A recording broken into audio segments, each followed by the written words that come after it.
बिस्मिल्लाहिर्रहमानिर्रहीम। कैसे हैं जी आप लोग? उम्मीद करते हैं खैरियत से होंगे।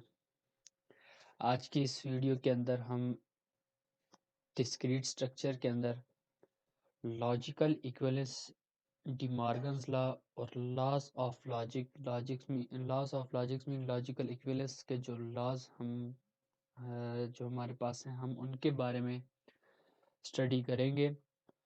लास्ट वीडियो के अंदर हमने कंपाउंड प्रपोजिशन के बारे में डिटेल से डिस्कस किया था। उसके अंदर हमने देखा था कि कंपाउंड प्रपोजिशन बेसिकली होती क्या है। कंपाउंड प्रपोजिशन हमारे पास मल्टीपल डिफरेंट प्रपोजिशन अगर एक जगह पे आ जाएं तो उनको किस तरह से हैंडल करना है और साथ में उनको ट्रुथ टेबल के अंदर किस तरह से हमने ड्रा करना है, उनकी वैल्यूज़ कैसे लेके आनी है, ये हमने लास्ट वीडियो के अंदर कंपाउंड प्रपोजिशन के ऊपर डिटेल से हमने डिस्कस किया था। आज की वीडियो के अंदर हम लॉजिकल इक्विवेलेंस से रिलेटेड जितने भी लॉज हैं और लॉजिकल इक्विवेलेंस क्या है बेसिकली उसको ही हम डिस्कस करेंगे। तो चलिए शुरू करते हैं आज की इस वीडियो के अंदर। सबसे पहले हम देखते हैं कि लॉजिकल इक्विवेलेंस बेसिकली है क्या।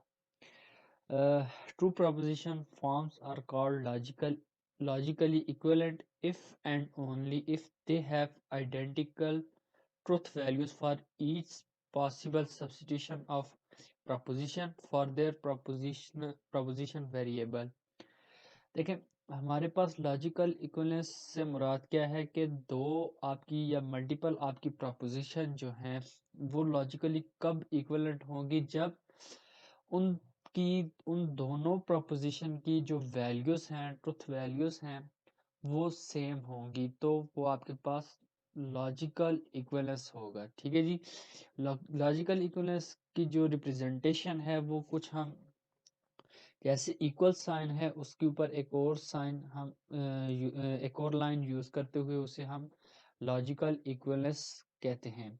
आपके पास अगर दो प्रपोजिशन है, let's suppose P and Q, अगर आप उनको लॉजिकल इक्विवेलेंस लिखना चाहते हो तो वो कैसे लिखनी होंगी, ये आपके सामने शो हो रहा है कि P is logical equivalent to Q। ठीक है जी। ये उस केस में होगा जब इनकी वैल्यूज आपस में सेम होंगी। आगे हम ये चेक करेंगे कि किस तरह से हम लॉजिकल इक्विवेलेंस को कैसे चेक किया जाता है। तो आपने अगर दो आपके पास compound proposition P and Q आती है तो उनको आपने किस तरह से ट्रुथ टेबल के अंदर ड्रा करना है। सबसे पहले आपने एक ट्रुथ टेबल बनाना है P के लिए, फिर उसके बाद Q के लिए आपने ट्रुथ टेबल को ड्रा करना है। ठीक है जी। और उसके बाद उन दोनों की जो वैल्यूज हैं, अब वैल्यूज आपके पास truth proposition P and Q के लिए कुछ भी हो सकती हैं। ठीक है जी। तो जो भी वो आपकी ट्रुथ टेबल के अंदर वैल्यूज आएंगी, आपने उन दोनों P एंड Q के लिए अलग अलग से चेक करना है।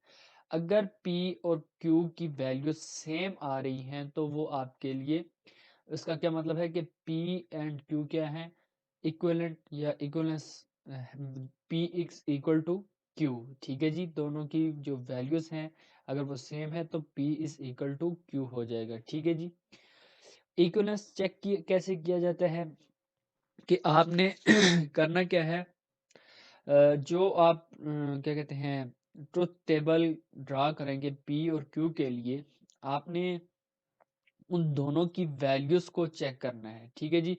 लेट्स सपोज अगर हर रो के अंदर जो वैल्यू ऑफ P है वो इक्वल टू, या लेट्स सपोज वो ट्रू है और Q की भी अगर वैल्यू ट्रू है तो इसका क्या मतलब है, P and Q are logical equivalent. ठीक है जी।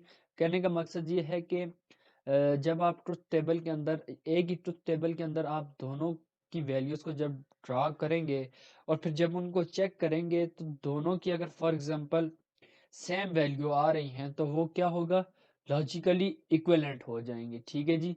और अगर सेम रो के अंदर लेट्स सपोज P की डिफरेंट वैल्यू है और Q की अगर डिफरेंट वैल्यू है तो इसका क्या मतलब है, P and Q are not logically equivalent. वो दोनों लॉजिकली इक्विवेलेंट या इक्वल नहीं होंगे। ठीक है जी, तो इक्विवेलेंस चेक बेसिकली इस तरह से किया जाता है। ठीक हो गया। उसके बाद हम इसकी एक एग्जांपल देखते हैं, एग्जांपल से आपको इंशाल्लाह अच्छी समझ आ जाएगी। लेट्स सपोज आपके पास negation into negation p is equal to logically equal to p, ये आपने प्रूव करना है कि ये है कि नहीं है। ठीक है, आगे हमने एक टेबल ड्रा किया है। हमारे पास प्रोपोजिशन सिर्फ एक है p, आगे हमारे पास नेगेशन ऑफ p है सेकंड कॉलम के अंदर, थर्ड कॉलम के अंदर negation into negation of p। तो हमने proof negation into negation of p को प्रूव करना है इज इक्वल टू p के। ठीक है जी, इन दोनों को। तो अब ये आपने वैल्यूज ड्रॉ की, p आपके पास ट्रू है या और ट्रू या फॉल्स ही हो सकते हैं। तो नेगेशन ऑफ p आपको पता है क्या है कि negation of any proposition is opposite to the that proposition. तो आपके पास अगर p ट्रू है तो नेगेशन ऑफ p फॉल्स हो जाएगा। अगर आपके पास p फॉल्स है तो नेगेशन ऑफ p क्या हो जाएगा, ट्रू हो जाएगा। जो हमारे पास थर्ड कॉलम आ रहा है वो बेसिकली निगेशन ऑफ p का ही निगेशन है। ठीक है जी, आपने निगेशन जो निगेशन p आपके पास आ रही है आपने उसी को निगेट कर दिया है। तो अब जाहिर सी बात है, जैसे p का निगेशन निगेशन ऑफ p जो p के अपोजिट होता है, तो निगेशन ऑफ p का जो निगेशन होगा वो इसके अपोजिट होगा। ठीक है जी, तो अगर आपके पास नेगेटिव ऑफ p फॉल्स है तो नेगेटिव ऑफ p जो है वो ट्रू हो जाएगा। तो इसी तरह से अगर नेगेशन ऑफ p आपके पास ट्रू है तो इसका अपोजिट क्या हो जाएगा, फॉल्स। अब यहाँ पे बात आती है कि आपने चेक करना है कि जो negation into negation of p क्या लॉजिकली इक्विवेलेंट टू p है या नहीं। तो वो कैसे चेक किया जाएगा कि आपने ट्रुथ टेबल के अंदर जो सेम रो हैं उनको आपस में मैच करना है। ठीक है जी, अब यहाँ पे जो फर्स्ट रो अगर हम देखें जो हमने सिलेक्ट की है, इसके अंदर p और negation into negation of p की जो वैल्यू है वो भी आपके पास ट्रू ही आ रही है।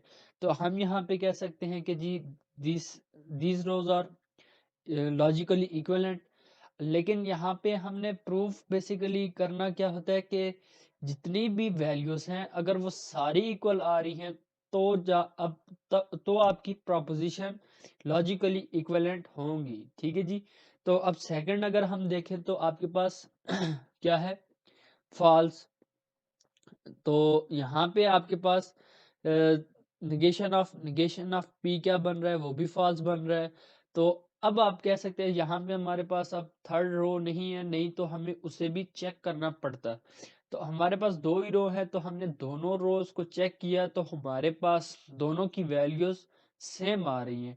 तो इसका क्या मतलब है कि ये दोनों रोज या दोनों कॉलम्स लॉजिकली इक्विवेलेंट हैं, p and negation into negation of p। तो हम इसे कह सकते हैं कि लॉजिकल इक्विवेलेंट, या हमारे पास प्रूव हो गया कि negation into negation of p is equal to p। ठीक हो गया जी। नेक्स्ट हम एक और एग्जांपल हमारे पास आ जाती है। ठीक है जी, अब टेबल क्योंकि मेरे पास ड्रा किए हुए हैं, इनको समझना आपका आप खुद अगर इनको समझे तो ज़्यादा बेहतर रहेगा। लास्ट वीडियो के अंदर वैसे मैंने इनके ऊपर डिटेल से आपको वीडियो बना के बताई थी कि हम किस तरह से टेबल बना सकते हैं और कैसे उनकी वैल्यूज़ को लिख सकते हैं। तो आप उन वीडियोस को भी चेक कर सकते हैं। बहरहाल यहाँ पे हमारे पास ड्रा किए हुए हैं तो ज़्यादा डिटेल में जाने की ज़रूरत या टाइम ज़ाया करने की ज़रूरत नहीं है मेरे ख्याल से। तो हमें हमारे पास एक क्वेश्चन है कि जी आपने प्रूव करना है कि negation into p and q, इसे मैं सिलेक्ट कर देता हूँ, and negation of p and negation of q दोनों जो हैं वो लॉजिकली इक्विवेलेंट नहीं है। ठीक है, और नॉट लॉजिकली इक्विवेलेंट हमने ये प्रूव करना। अब यहाँ पे लॉजिकल इक्विवेलेंट है, हमने ये चीज प्रूव नहीं करनी, बल्कि हमने ये प्रूव करना है कि नॉट लॉजिकली इक्विवेलेंट, इन दोनों की जो हमारे पास वैल्यूज आए वो लॉजिकली इक्विवेलेंट ना हो। ठीक है जी। अच्छा, अब इसके लिए आपको करना क्या है, देखें सबसे पहले टेबल में आपने प्रोपोजिशन जो है वो निकालनी है कि आपके पास कौन कौन सी प्रोपोजिशन है। मेरे पास सिर्फ P एंड Q ही है। ठीक है जी, तो मैंने यहाँ पे P और Q दोनों को कॉलम के अंदर लिखा हुआ है। फिर उसके बाद आपने चेक करना है कि नेगेशन कौन कौन सी है। अब मेरे पास नेगेशन ऑफ P भी है और नेगेशन ऑफ Q भी है, दोनों को मैंने लिख लिया है यहाँ पे कॉलम्स के अंदर। अच्छा, उसके बाद अब मैंने ऑपरेशन जो है उनको लेके आना है अपने टेबल के अंदर। एक ऑपरेशन है मेरे पास P एंड Q, इसे मैंने यहाँ पे ड्रॉ कर दिया। और उसके बाद है negation into P and Q, उसको मैंने यहाँ पे ड्रॉ कर दिया। और लास्ट में जो मेरे पास ऑपरेशन रह जाता है वो है negation of P and negation of Q। तो ये एट द एंड मैंने यहाँ पे लिख लिया है। अब सबसे पहले